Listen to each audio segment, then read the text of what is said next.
The solution to a system of equations is the point of intersection on the graph. When the graphs of the equations in a system are a line and a parabola, the graphs can intersect in 0 points, 1 point, or 2 points. And when the graphs of the equations in a system are a parabola that opens up and a parabola that opens down, then we have the possibility of, again, no solution, one solution, or two solutions. To begin, we're going to solve this system by graphing. First, I'm going to graph the parabola. This parabola is in standard form. The x part of the vertex, or h, is negative b over 2 times a. b is the coefficient of the x term, and a is the coefficient of the squared term.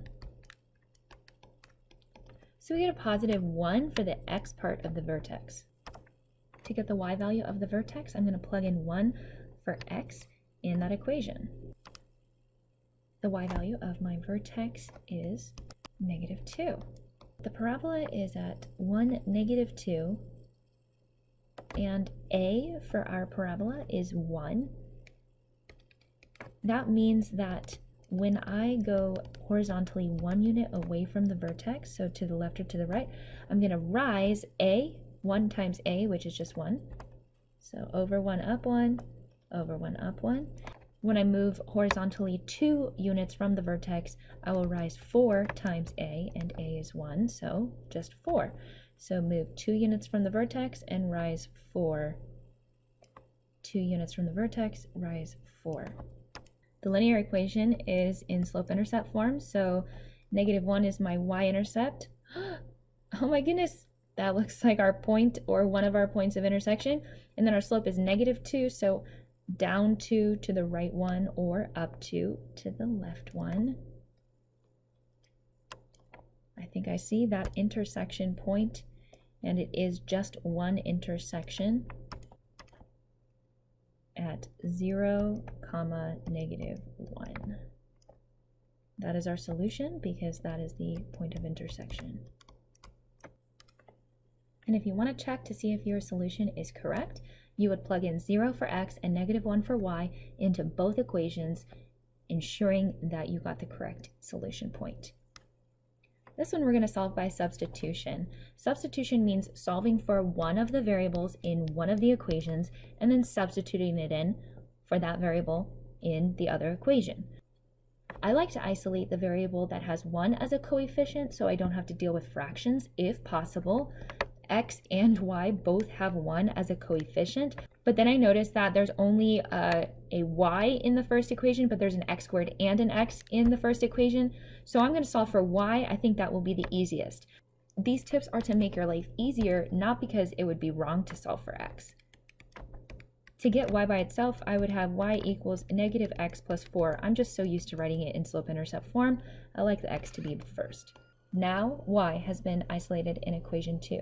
It's time to substitute the value for y into equation 1 every time you see a y.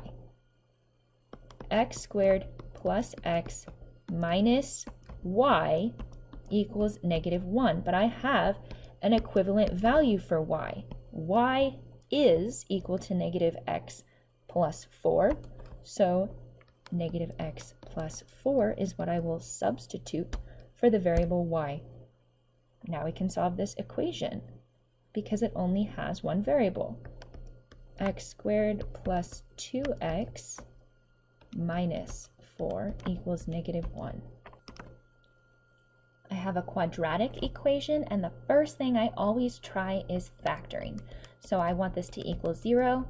This is factorable. 2 numbers that multiply to give you negative 3 and add to give you positive 2 would be negative 1 and positive 3. Zero product property says that x should be 1 or negative 3, whatever makes these factors equal to 0. So I have 2 values for x, but I'm not done because they asked me to solve this system, and that means my solution should be a point. In this case, we're using the xy coordinate plane, so it should be an xy point, or it looks like multiple points. Because we substituted our rewritten form of equation 2 into equation 1, now we substitute the solutions we got from equation 1 into equation 2 to get our results for y. The y value that corresponds to x equals 1 is 3. The y value that corresponds to x equals -3 is 7. So it looks like this one crosses at 2 points. We have 2 solutions, and those coordinate points would be 1, 3 and -3, 7. Solve this system by elimination. For elimination, we're trying to add or subtract out one of the variables so we can solve for the other one. It's important to make sure that your equal signs are lined up and all the other terms that are alike are lined up. I have a -y and a positive y, which means I don't even need to multiply one of my equations. I can just simply add these 2 equations and eliminate the y's. 3x squared minus 3x plus 0 equals -2. Now I have a quadratic equation to solve. So I'm going to make it equal to 0 and see if I can factor. This is not actually factorable. I could use completing the square if I divided everything by 3 and then worked with fractions, which is possible but not ideal. So I think I'm going to use quadratic formula. A is 3, B is -3, and C is 2. It's already in the form where it equals 0. Pause the video and press play when you're ready to check your final answer. Now you may have noticed that your final answer actually has the imaginary unit I in it. What does that look like when you graph? That means these parabolas are not intersecting, so these parabolas have no solution, no solutions, no points of intersection. Remember your parent graph, the simple equation of a circle x squared plus y squared equals r squared. R stands for the radius. All right, we have a circle and a line.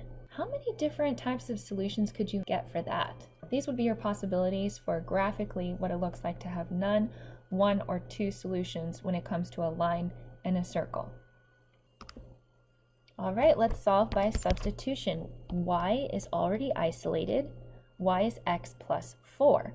So I just need to plug in x plus 4 into y in the other equation.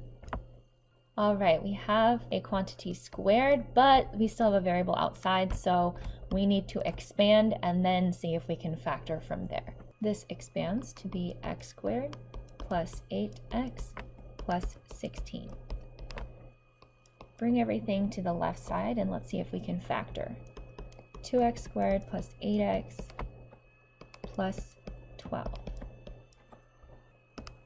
If you notice, each of these numbers actually has a common factor of 2, so I'm going to factor out the greatest common factor, the GCF, which means I divide each of these terms by 2.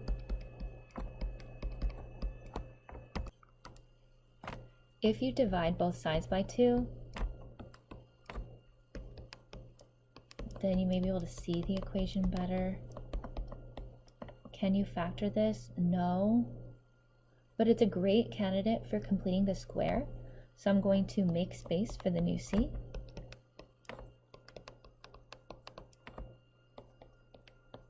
And I'm going to add the new c on both sides, which is this divided by 2 squared.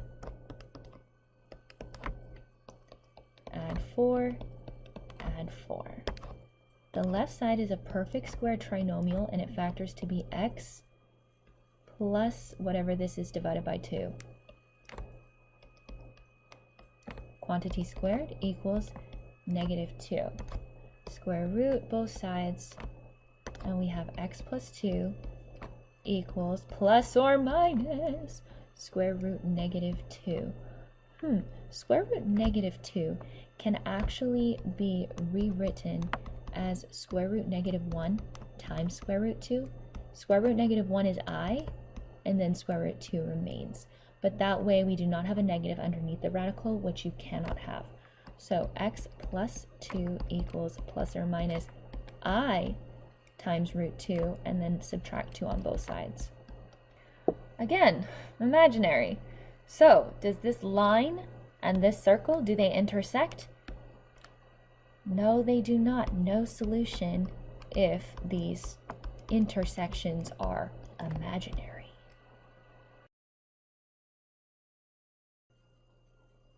Those are all the possible options for solutions of nonlinear systems, systems that involve parabolas and circles as well as lines.